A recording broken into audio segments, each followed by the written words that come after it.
Hi, welcome back to example 3 for section 5.4. In this example, we're going to represent a sinusoidal function given its properties.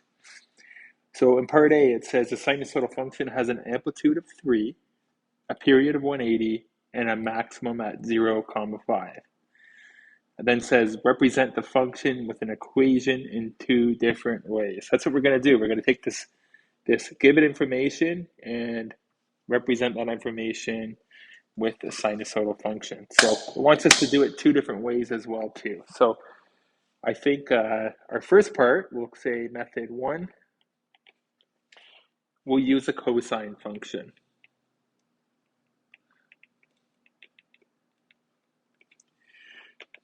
Okay, and I've said to use a cosine function because according to this given information, I know that my function is starting at the max value because it's 0, 5. So that means that my graph will be starting up at a height of 5 and then going down. So I know that cosine also begins at a maximum, so this will probably be the easiest function to start modeling with. Okay, let's write out some given information. So let's say we're told the amplitude is 3.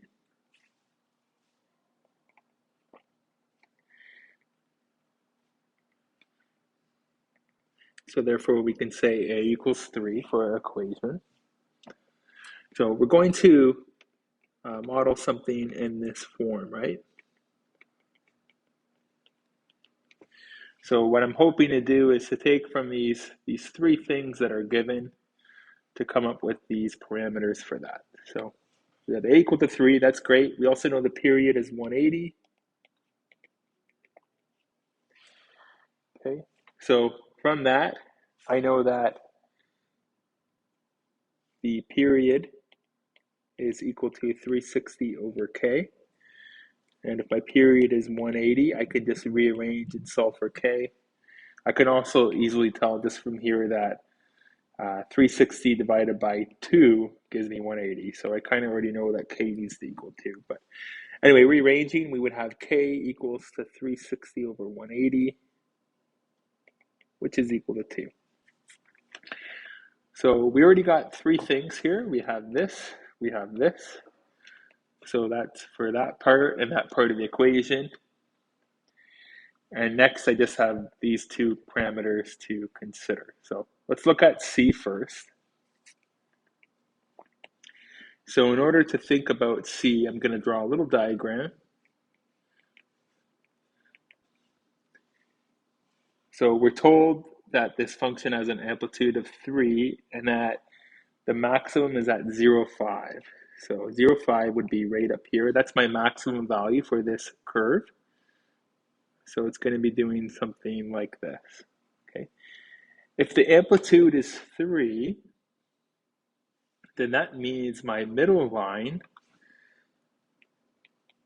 that's going through here, which represents the C value, has to be 3 below. It has to be at 2 because the amplitude here is 3. So I know the middle has to be at 2. Okay, so we actually now just found the C value. So we could also say the C value, or the center line, is equal to the max value minus the amplitude. So 5 minus 3, which is 2.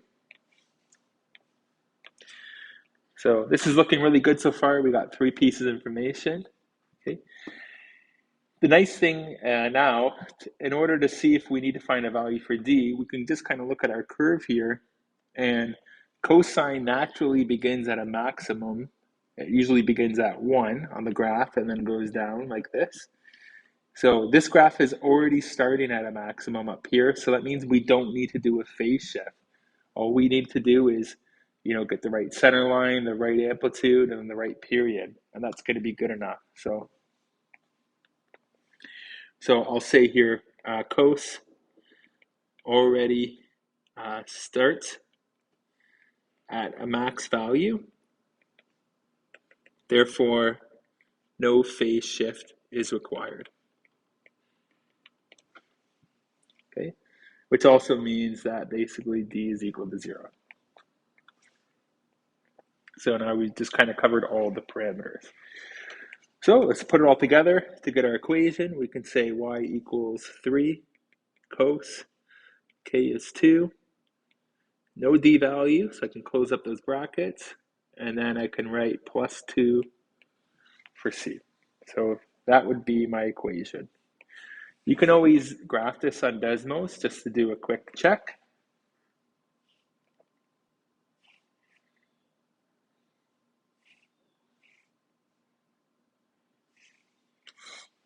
Okay, and does this look like this matches the given information? So we begin at the point 0.05, and the cycle should end at 180, which it does, 185. So we can see we have the right period. We also have the right amplitude, because from max to min is a distance of 6, and the amplitude is half of that, which is 3. So it looks like all is well for that. Okay, now we need to represent this a different way.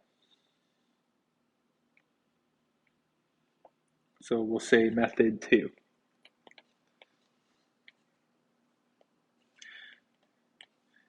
Use a sine function.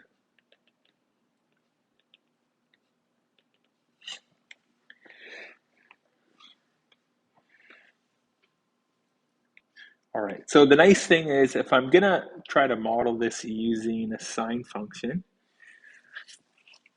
a lot of these parameters are gonna stay the same, like the center line, the amplitude, the value for k, because that affects the period. That's all gonna stay the same. The only thing I'm gonna have to worry about is my phase shift, okay? That will be in here. Because sine doesn't start the same way that cosine does, and we're going to have to adjust it. So I'm going to write here, a is still equal to 3, k is still 2, c is still 2. It's just d that we need to think about. Okay. So sine begins at the center line and then increases. Okay. So if I look at this graph here, okay, I'm just going to clean this up just a little bit. So let's say this is 180. There's my max value. I'm going to make this look a little more to scale here. So we'll put, let's say 1, 2, 3, 4, 5. That'll work good. Okay, 1 is over here. That's my midline. And then all the way down, there's an amplitude of 4, so we got to go down to -3. That's my minimum value. So my cycle actually goes at 90, it's at the minimum, and at 45 and 135, we're at the center line or the midline. So that goes like that. Okay.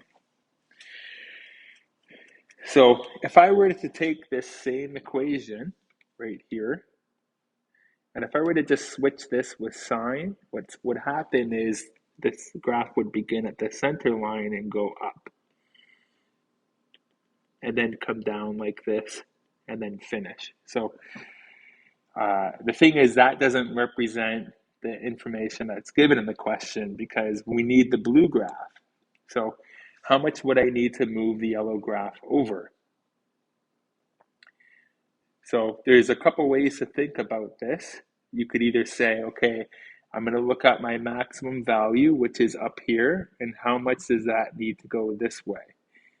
And I could see it needs to move 45 to the left. So that would actually work out okay. I could take the whole yellow curve and slide it to the left 45, and it would line up. So 45 to the left would mean that D needs to be -45. So we said here sine begins at the center line and then increases. So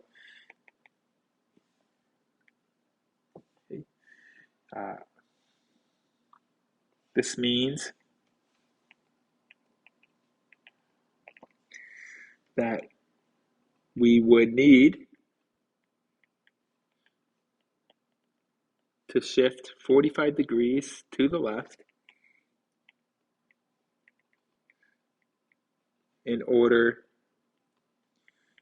to satisfy the given properties. So the given information in the question. Okay. So another way to look at it too is if I mark off my points for the sine graph, okay, how much does this maximum value need to move over? So 45 to the left. Okay. So that's one way to look at it.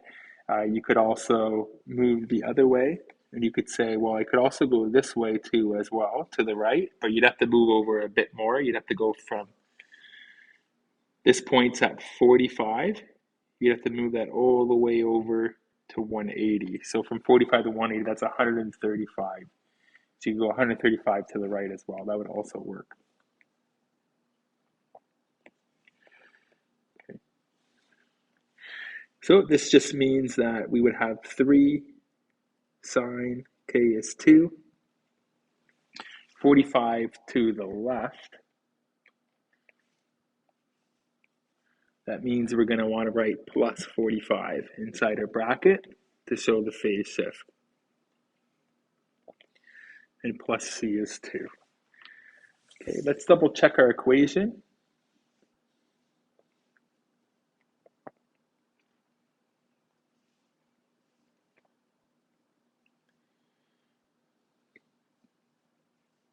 I'm going to add the phase shift after.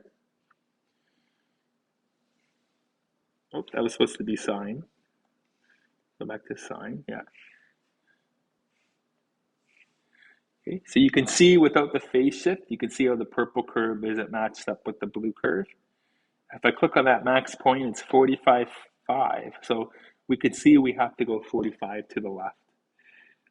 So if I just had that in now, to go to the left, I have to write plus 45. And now they line up exactly. Okay, so that's a good way to check your answer.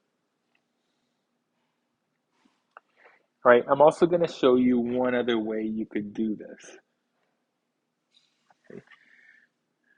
It's going to take a little bit of space though, so I'm going to compress this here.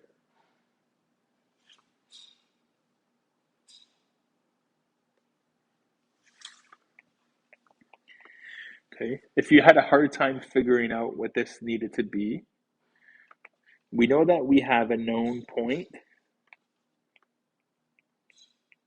at 0, 5. So what we could do is we could take our equation, okay, and let's just we'll write minus d in there because we're going to figure that out in a second, plus 2. And what we're going to do is we're going to sub in the known point. So we're going to plug 0 into x and 5 in for y. If we do that, our only unknown will be d, and we can actually algebraically determine what d needs to be. So I'll show that real quickly here. We're going to have 5 for y. It's going to equal 3 sine 2. X is 0 because we have to put 0 in for x. Then we write minus d. Then we have plus 2. Okay, we're going to subtract 2 from both sides. That cancels that out, and then we'll do subtract 2 over there.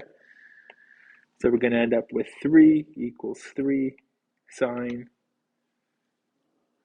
So 0 minus d is just minus d. So I actually have 2 times negative d. So I'm actually going to write this as negative 2d in that bracket. Okay, and remember we already canceled those out. So this is the same as that, right? Okay, so next step, we're going to divide both sides by 3.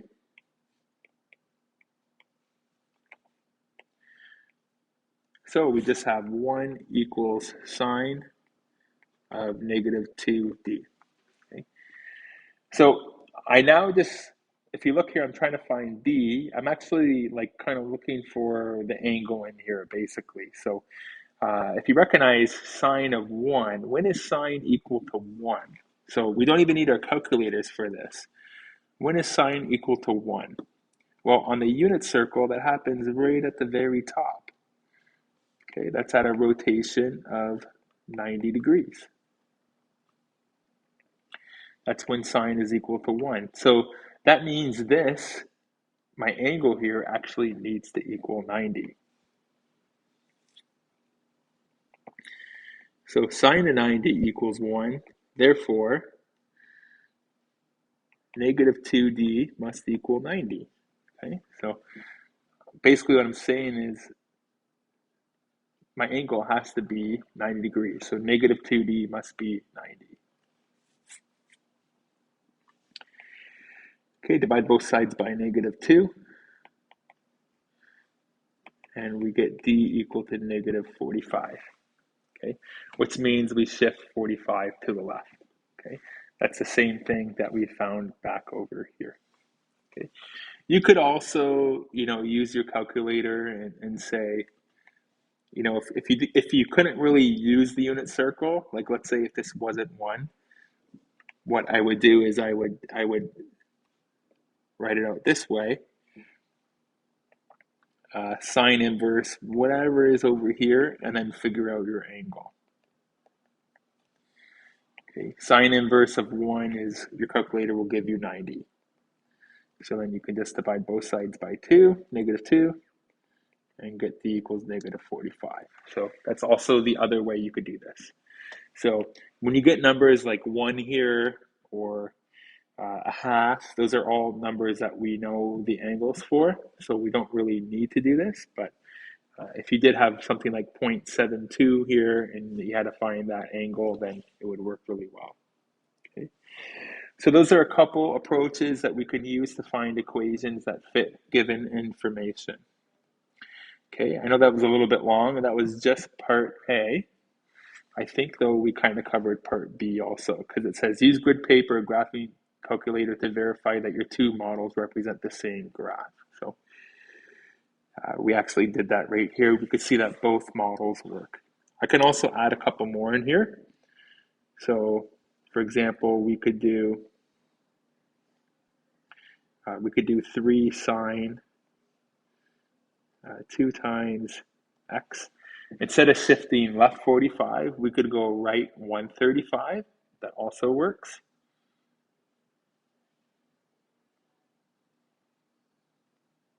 Okay, you can see that also gives the same answer. So there's always, 2 ways to model the equation using just sine or cosine. Okay, hopefully you found this video helpful. I will see you in the next lesson.